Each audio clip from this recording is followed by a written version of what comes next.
તો આજનો અનેરું પાવન પર્વ ભગવાન પોતે અત્યારે હાલ ભક્તોના દ્વાર આવી રહ્યા છે। હરેક હૈયું અત્યારે હાલ હરખાઈ રહ્યું છે। 148મી રથયાત્રા પરંપરાગત રીતે આગળ વધતી જોવા મળી રહી છે। અત્યારના હાલના રથયાત્રાને લઈ અને જે સમાચાર આવી રહ્યા છે તેની પર એક નજર કરી લઈએ તો અત્યારે હાલ રથયાત્રા આગળ વધી રહી છે। ભક્તોમાં અનેરો ઉત્સાહ જોવા મળી રહ્યો છે। ભાવિક ભક્તોમાં અત્યારે હાલ ખુશીની લહેર જોવા મળી રહી છે, કારણ કે ભગવાન પોતે ભક્તોને દર્શન આપવા માટે પહોંચી રહ્યા છે। હૈયે હૈયું દડાય તેવો માહોલ અત્યારે હાલ જોવા મળી રહ્યો છે। રૂડા રૂપાળા રથમાં સવાર થઈ અને ભગવાન અત્યારે હાલ આગળ વધી રહ્યા છે।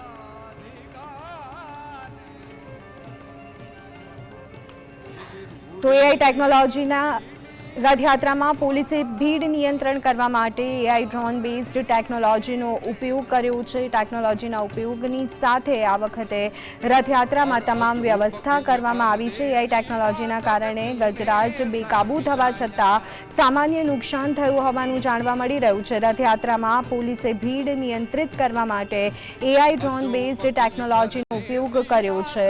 एआई टेक्नोलॉजीना कारणे गजराज बेकाबू थवा छतां सामान्य नुकसान थयुं होवानुं जाणवा मळी रह्युं छे। परिस्थितिने तरत ज नियंत्रित करवामां आवी हती।